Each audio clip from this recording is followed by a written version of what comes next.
Hayden Grayson était de ceux que l'on cite comme exemple de réussite absolue. À 40 ans à peine, il avait bâti une fortune fulgurante dans la cybersécurité, habitait un penthouse dominant le lac Michigan et possédait des voitures rares qu'il ne conduisait presque jamais. Pourtant, au cœur de cette réussite éclatante, une seule chose donnait un sens réel à son existence, sa fille Sophie, 9 ans. Depuis la mort brutale de son épouse, emportée par une maladie fulgurante, Hayden avait réorganisé sa vie autour d'elle avec une précision presque obsessionnelle. Le monde extérieur était devenu secondaire. Tout devait être sûr, contrôlé, parfait pour Sophie. Il préparait lui-même ses petits déjeuners, connaissait par cœur les histoires qu'elle inventait dans ses carnets de dessins et s'asseyait le soir au bord de son lit jusqu'à ce qu'elle s'endorme. La douleur de l'absence maternelle avait été scellée dans une forteresse de confort, de routine et d'amour silencieux. Hayden s'était juré que plus rien ne pourrait leur être arraché. Il avait perdu une femme, mais il ne perdrait pas son enfant. Puis vint ce mardi gris, banal en apparence. Une journée sans relief, sans pressentiment. En milieu d'après-midi, son téléphone vibra. Le numéro était inconnu. La voix au bout du fil, froide et méthodique, se présenta comme celle de la police routière. Un accident sur l'autoroute. La voiture de la nourrice percutée par un camion. Un incendie. Des restes impossibles à identifier. Le mot « enfant » ne fut jamais prononcé clairement. Mais Hayden comprit avant même qu'on ne termine la phrase. Le monde s'effondra sans bruit. Il arriva sur les lieux trop tard. On lui parla de procédure, d'analyse, de certitude administrative. On lui demanda de signer. Quelques jours plus tard, sous une pluie glaciale, Hayden se tint devant un cercueil fermé. Il n'y avait pas de visage à embrasser, pas de dernière fois, seulement un nom gravé dans le marbre et une douleur qui ne trouvait aucune issue. Ce jour-là, il enterra officiellement sa fille et, sans le savoir encore, il enterra aussi la version de lui-même qui croyait que l'argent et le contrôle pouvaient tout protéger. 2 semaines passèrent, diluées dans une lenteur irréelle. Hayden errait désormais comme une ombre entre son penthouse silencieux et le cimetière balayé par le vent. Il parlait peu, dormait moins encore. Les routines qu'il avait bâties pour protéger Sophie se retournaient contre lui, chaque geste rappelant une absence trop précise. Ce matin-là, le ciel était bas, la pierre froide sous ses doigts. Il s'agenouilla devant la dalle de marbre où le nom de sa fille semblait déjà appartenir à un autre monde. Il resta longtemps ainsi, sans prière, sans larmes, comme vidé de toute forme de langage. C'est alors qu'il l'entendit, à peine plus qu'un souffle, porté par le froissement des feuilles et le sifflement du vent entre les cyprès. « Papa !» Le mot le traversa comme une décharge. Hayden se redressa brusquement, le cœur battant à rompre, scrutant les allées désertes. Il n'y avait personne, rien que des tombes alignées, indifférentes. Il ferma les yeux, inspira profondément. La douleur fait entendre des choses, se répéta-t-il. Le deuil fabrique des illusions. Il quitta le cimetière en se reprochant d'avoir cédé à une faiblesse de plus. Le lendemain matin, pourtant, quelque chose l'attendait. Posée délicatement sur la pierre, comme une offrande fragile, se trouvait une feuille pliée. Hayden la ramassa d'une main tremblante. Dès le premier trait, il sut. Les lignes courbes, les châteaux flottant dans des nuages trop grands, les étoiles dessinées comme des fleurs maladroites. C'était la main de Sophie. Personne d'autre ne dessinait ainsi. Dans un coin, en lettres enfantines, un message simple « Je suis encore là ». L'air manqua à ses poumons. Le monde sembla vaciller. Ce n'était pas un souvenir, ni un rêve. Le papier était réel, froissé par l'humidité, encore froid. Hayden sentit une douleur nouvelle naître en lui, différente de la précédente. Ce n'était plus le désespoir pur. C'était une peur mêlée d'espoir, dangereuse et irrésistible. Si ce message était une cruauté, il briserait ce qu'il restait de lui. Mais s'il disait vrai, alors tout ce qu'on lui avait affirmé était un mensonge. Pour la première fois depuis l'accident, Hayden ne se contenta pas de subir. Il releva la tête. Quelque chose venait de s'ouvrir sous la tombe, et il n'était plus possible de refermer les yeux. Les signes se multiplièrent, trop précis pour être relégués au rang d'hallucination.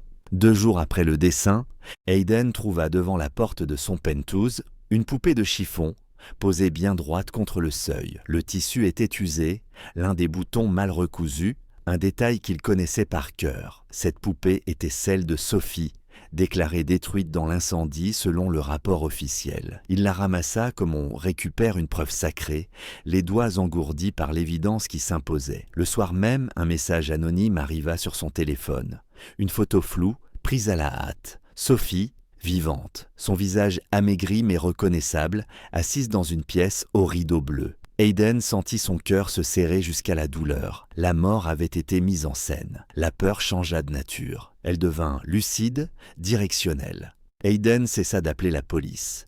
Il comprit que les réponses institutionnelles n'étaient qu'un couvercle posé sur un feu. Il fit ce qu'il savait faire le mieux, analyser, relier, protéger. Il contacta Silas, un ancien agent des services secrets reconverti en détective privé, l'un des rares hommes à qui il faisait confiance. Ensemble, ils décortiquèrent les rapports, les images, les timings.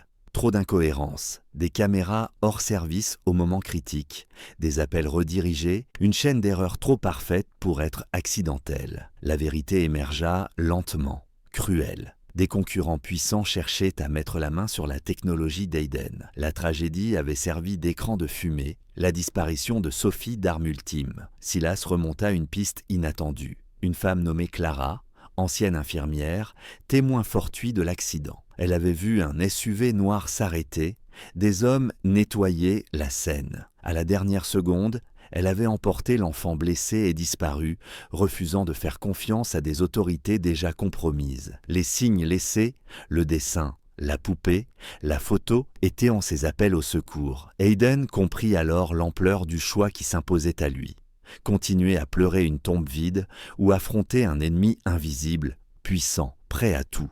Pour un père à qui l'on rendait l'espoir, il n'y avait pas d'hésitation. La chasse commençait, et au cœur du labyrinthe de béton de Chicago, sa petite étoile l'attendait encore. La décision d'Hayden ne fut pas héroïque, elle fut brutale, instinctive, presque animale. Dès l'instant où l'espoir prit forme, le deuil cessa d'être un refuge. Il n'y avait plus de place pour la passivité. Silas le mit en garde. Les adversaires qu'ils affrontaient n'étaient pas de simples rivaux d'affaires, mais des hommes habitués à effacer des traces, des vies.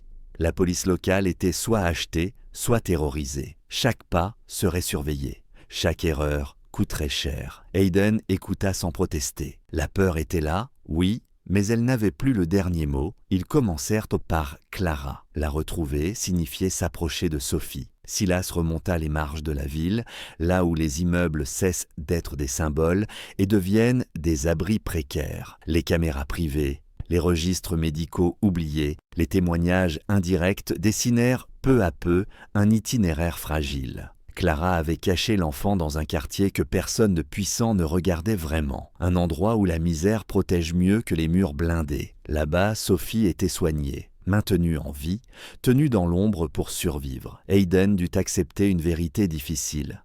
Ce n'était pas sa richesse qui avait sauvé sa fille, mais le courage silencieux d'une femme sans pouvoir. Cette prise de conscience le frappa plus fort que n'importe quelle menace. Toute sa vie, il avait cru que le contrôle était une question de moyens. Il découvrait qu'il était aussi une question de choix moraux. Chaque nuit, Hayden revoyait la photo au rideau bleu. Il apprenait à patienter, à frapper au bon moment. Silas préparait les sorties, les faux itinéraires, les protections numériques. Hayden utilisa son génie non pour conquérir, mais pour masquer, détourner, ralentir ses ennemis. Il devint invisible dans ses propres systèmes, un fantôme au cœur de l'empire qu'il avait bâti. Le piège se resserrait, mais le temps pressait. Sophie était vivante, et chaque jour passé était un risque supplémentaire. Hayden n'était plus un homme puissant qui avait tout à perdre. Il était devenu un père qui avait retrouvé une raison de se battre. Et quand l'heure viendrait, il ne négocierait pas. Il irait jusqu'au bout, parce que certaines vies ne se marchandent pas, et que l'amour, une fois réveillé, ne sait plus reculer. La récupération de Sophie ne se fit ni dans le fracas, ni sous les projecteurs. Elle eut lieu à l'aube, dans un immeuble anonyme aux couloirs étroits, là où les pas se confondent avec ceux de milliers d'autres. Clara ouvrit la porte sans un mot, les yeux cernés par des nuits trop courtes. Dans ses bras, Sophie dormait encore, plus mince, mais vivante. Quand Hayden la vit respirer, un son qu'il ne reconnut pas tout de suite lui échappa. un sanglot contenu depuis des semaines. Il l'a pris contre lui avec une précaution infinie, comme si le monde pouvait se briser au moindre geste brusque. Sophie ouvrit les yeux et murmura son prénom. Rien d'autre ne compta. La suite fut lente et exigeante. Il y eut des médecins, des avocats, des silences à respecter, des vérités à prouver sans exposer l'enfant. Silas s'assura que les menaces se dissipent sans provoquer de représailles. Clara refusa toute récompense, n'acceptant qu'une protection et l'anonymat. Hayden comprit alors que la victoire n'était pas d'écraser l'ennemi, mais de fermer la porte à la violence sans la laisser entrer dans la vie de sa fille. Sophie retrouva une chambre, des routines, un temps qui ne s'excusait plus. Les nuits furent difficiles au début, des réveils en sursaut, des questions qui revenaient. Hayden apprit à répondre sans promettre l'impossible, à être là sans se rendre invincible. Il réorganisa son entreprise, non par stratégie d'image, mais par nécessité morale. Des garde-fous, des décisions partagées, une transparence accrue. Le succès continua, autrement, plus lent, plus juste. Un matin, Sophie posa son dessin sur la table. Un lac, des étoiles, et 2 silhouettes se tenant la main. Hayden sourit sans parler. Il savait désormais que protéger ne signifiait pas contrôler, et aimer ne signifiait pas enfermer. Il avait traversé la perte, la peur, la colère, et en était revenu avec une vérité simple. La richesse n'a de sens que si elle sert à préserver ceux qui ne se remplacent pas. Aux yeux du monde, Hayden Grayson restait un millionnaire brillant. Dans la lumière ordinaire de leur salon, il était un père présent, imparfait, mais debout, et pour Sophie, c'était tout ce qui importait. Chaque « j'aime » est un signe d'empathie, chaque commentaire une voix. Abonnez-vous pour faire vivre ces messages.